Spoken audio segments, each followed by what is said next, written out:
Dr. Martin Lloyd-Jones, you are an evangelical preacher, and it's your wish to bring people back to the biblical truth about man. Now, in so doing, you persuade man that the modern popular idea of what man is on the wrong track. Could you specify where you think he's making mistakes? Well, it makes a mistake in that the essential biblical view of man is that he's a creature who has gone astray. In other words, I criticize the modern view of men on two grounds. One is that it makes too much of men. Secondly, that it doesn't make enough of men.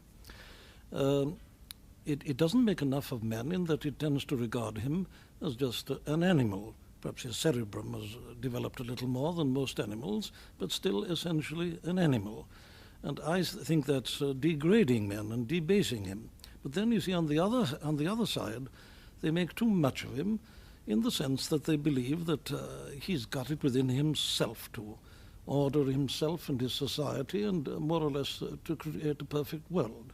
So I criticize on both those grounds. It's inconsistent, whereas the biblical view, to me, is a consistent view of men in this way, that it says that man is a creature created in the image and likeness of God, that he's not a mere animal, that he's the Lord of creation, that the image of God, such as, which means his reason and his power to criticize and evaluate and to control himself, this image of God is in him, and that is man essentially. Well, then why is man as he is? Well, that is because he's rebelled against this, rebelled against God, and regards himself as a God, and he's incapable of functioning as such. The result is you've got chaos. But this is a unified view. Can we take then some of the elements that you find wrong with the modern image of man? Now, you say that he's treated as less than man, but in respect of his animal instincts and the research that has been done into man as the naked ape, the victim of environment and heredity. Now, you cannot presumably quarrel with the actual facts that have been scientifically ascertained about this. Yes, I would a little bit query this scientifically ascertained. You see, so much today is asserted as fact in the realm of science, which is nothing but theory and hypothesis.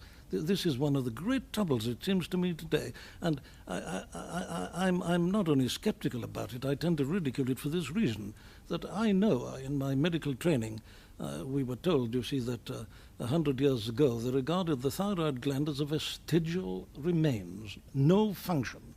Well, we know now that you can't live without it. And they're still saying that about the appendix. You see, they said this about so much. This is the arrogance of modern men. Because his knowledge is limited, he makes these wild assertions that can't be proved. All I'm prepared to agree with is this, that man today is behaving like an animal. But the question is, why? You say in one of your books that the very essence of the problem is in the nature of sin. And you also say that, in fact, sin has always been part of man's nature, but sin used to be ashamed of itself, whereas today sin excuses itself. Yes.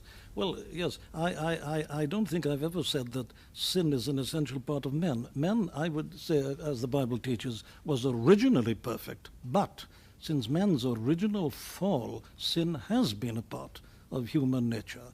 And that has been true, of course, throughout the centuries. I would say that the story of humanity is just a proof of this fact, that man is sinful now by nature.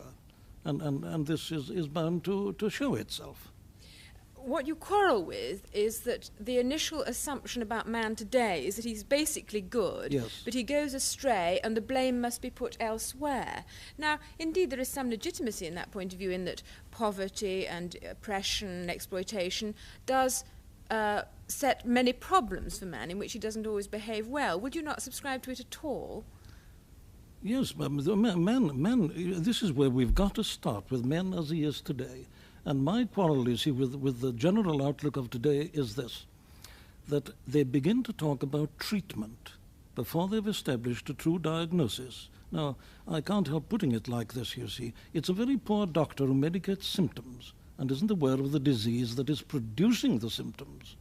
Well, to me, the disease is this fallen, or sinful nature of men. And because that is true, none of your medication of the symptoms is going to deal with the problem. And I maintain that this is what history is teaching us, that with all our advantages today, the problem is as great as ever. What then is the nature of man's sin that you wish us to recognize? It's this. It isn't so much that he does things that are wrong and that thereby makes himself miserable. Now, I think this is an important point, if I may say so. I'm glad you asked that question. There are some people who would represent sin as a sickness and say that man is sick. There are Christians who would say this. Well, I agree that man is sick, but to me, that's not the essence of the problem. The essence of the problem is that man is a rebel, and he is sick because he's a rebel. In other words, the business of Christianity ultimately is not simply to make us feel happier or even to make us live a better life. It is to reconcile us to God. Man, you see, from this biblical standpoint, was never meant to be autonomous or self-contained. This is my quarrel with the modern view. They regard men as autonomous. He is the master of his fate, the captain of his soul. It's so obviously ridiculous because he isn't. However, this is where they start. Whereas I start by saying that man was not only not meant to be autonomous and can't be and can't act as such, but he only functions truly when he lives his life under God. The God who made him has made him in a given way and has put laws in his nature. While man doesn't respond to this essential law of his being and is quarreling with his maker, he's bound to go wrong. He's bound to be miserable, and what he does will be wrong. He'll produce chaos. And he's done so throughout the centuries. This is the whole story of the human race. But it isn't merely that he's sick. It's that his attitude towards his maker is wrong. Now, the Apostle Peter, for instance, puts it in a phrase like this, that Christ came into the world to bring us to God. That's why Christianity must never be thought of as a sort of cult, which heals your body, enables you to sleep at night and to stop worrying and all. Now, that's to turn it into a cult. The real object is to bring man to his true position, which is that he's in communion with his Maker and is living to the glory of his Maker. Now, there's a very well-known definition of this. The Scottish Confession of Faith, the Presbyterian Confession of Faith, known as the Westminster Confession of Faith, they produced a shorter catechism. And the first question in that is about man. What is the chief end of man? And this is the answer. The chief end of man is to glorify God and to enjoy him forever. But you see the order. You glorify God. Or let me put it in another way to you. A clever fellow, a lawyer, one day tackled Jesus Christ and said, which is the first and the greatest commandment of the law? You see, they were dealing with about 613 commandments, and they were arguing as to which was the greatest. Well, that fellow had a great shock when Christ answered him. He said, thou shalt love the Lord thy God with all thy heart and all thy soul and all thy mind and all thy strength. That is the first and the chiefest commandment. The second is like unto it. Thou shalt love thy neighbor as thyself. Now today, people start with the second and forget the first. You know, this point of view is obviously held with great conviction by you, but I would have thought it brought you into conflict not only with people who don't subscribe to the Christian religion, but to many other Christians too. Well, of course it does. I'm sorry about this. This is something I deeply regret, but this isn't the first time, you know, that minorities have been right. And in any case, we don't decide this kind of question by counting heads.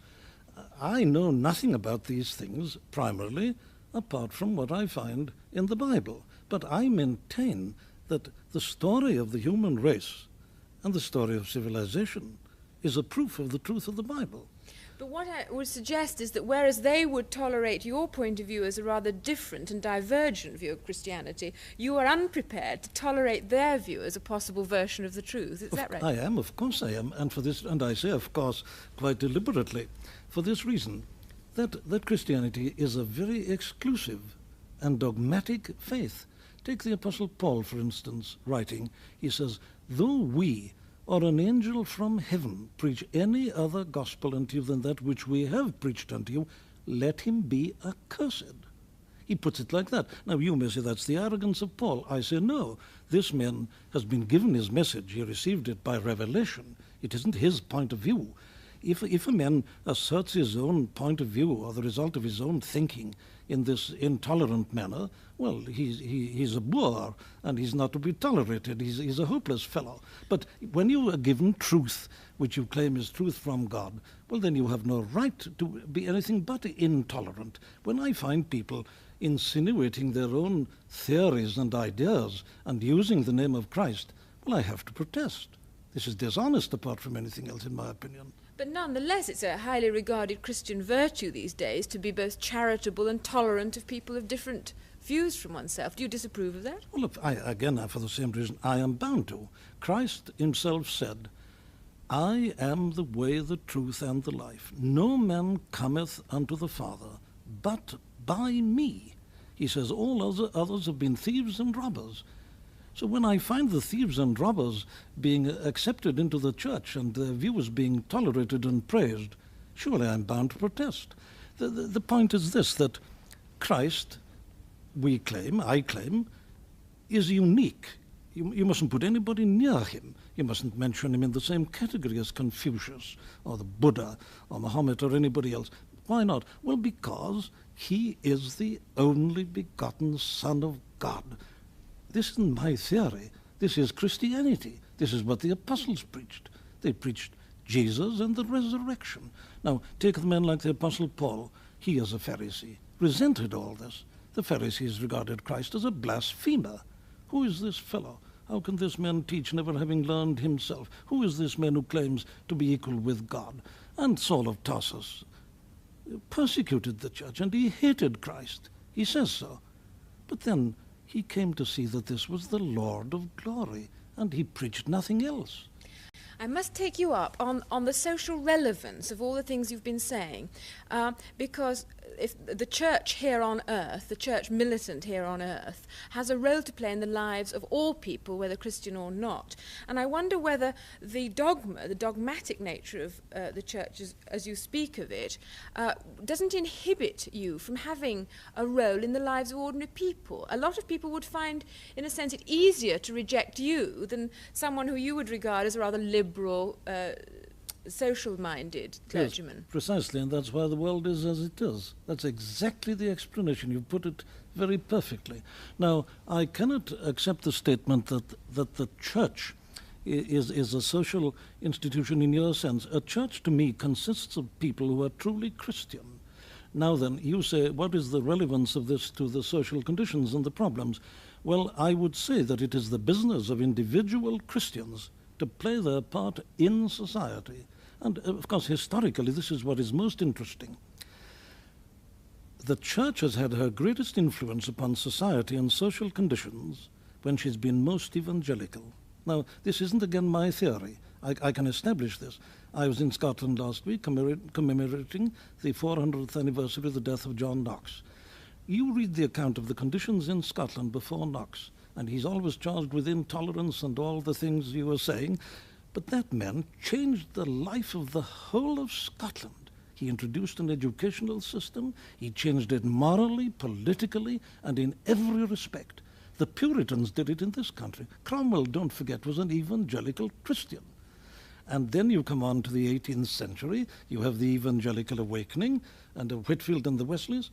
That did more to improve social conditions in this country than all the dabbling of ecclesiastics in politics. You know, and yet it's often alleged against evangelicals that they promise salvation at the end of life and don't in fact apply themselves to the relieving of man's lot here on earth. Now, how concerned are you with man's lot here on earth? Well, I'm very concerned, and I've always criticized that particular representation of evangelicalism.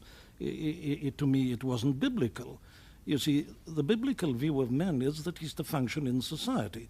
For instance, Paul's teaching is that the powers that be are ordained of God, that magistrates and all are ordained by God. That God, you see, there are two elements in my position. Man fundamentally needs this gospel which can renew him and renovate him and make a new man of him. But in the meantime, he's a believer in law and order, because sin must be held within bounds. If you don't have magistrates and punishment and so on, well, you'll get chaos, and I think we are witnessing a good deal of it at the present time. But this is a part of the whole Christian position, and Christian people in the past have played their part in politics and in various other aspects of Christian life. Unfortunately, in the last 100 years or so, I agree they have been somewhat guilty of the charge that you bring against them. But a number of us, and by now I think that's more or less gone.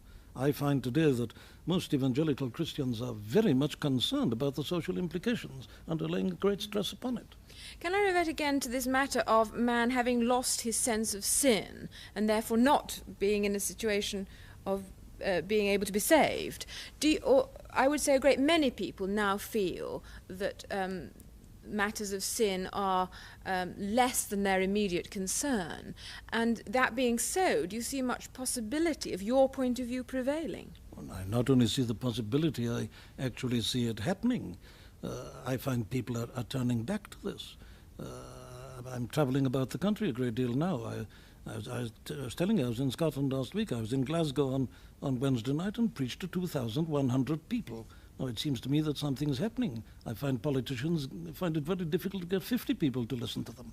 In other words, I believe people are beginning to realize the utter bankruptcy of most of what's been offered them, and are turning, perhaps vaguely and even wistfully, back in the direction of this great authoritative message of the New Testament, which I maintain is only represented by the evangelical standpoint. And we've got to bring them to an awareness of this. Of course they're ignorant, but that's the business of preaching. But isn't this need for an authoritative line, whatever it might be, in conflict with the other trend in man's development, which is for self-expression, fulfillment, self-realization, which you actually disapprove of? Well, yes, of course I do, because man as he is, you see, the more he expresses himself, the worse things become. You see, if each man is autonomous and is to express himself or herself, you're bound to get conflict, aren't you? If each one of us is a god, and I do what I think is right, well, you think differently, well, there's a clash immediately, and you get chaos. You see, we must, both of us and all others, submit ourselves to God. We've got an authority outside ourselves, and we have a motive and a reason and a purpose. You see, when people deny this, you must get chaos, and you've got it. This is the tragedy. And so my business is to call people back to this. You've got, first of all, to show them why things are as they are. They've got to be clear about this. There's no hope until they are. Now, I know there are people going around today and saying, Jesus loves you and so on. Well, if I were a man on the street, I'd say, well, what about it? Who is your Jesus? I don't want him. I've got a car, I've got a refrigerator, I've got a television set. What are you bothering about? I'm not interested. Well, that is my reply to that. You see, the Old Testament is the law. And as Paul puts it, the law was our schoolmaster to bring us to Christ, to show us our need. Now, when people confront the Ten Commandments, there they see their failure. And it's only when they realize this truly, they'll see their failure, and it's only people who see their failure who are ready to listen to the offer of salvation. Dr. Martin Lloyd-Jones, thank you very much.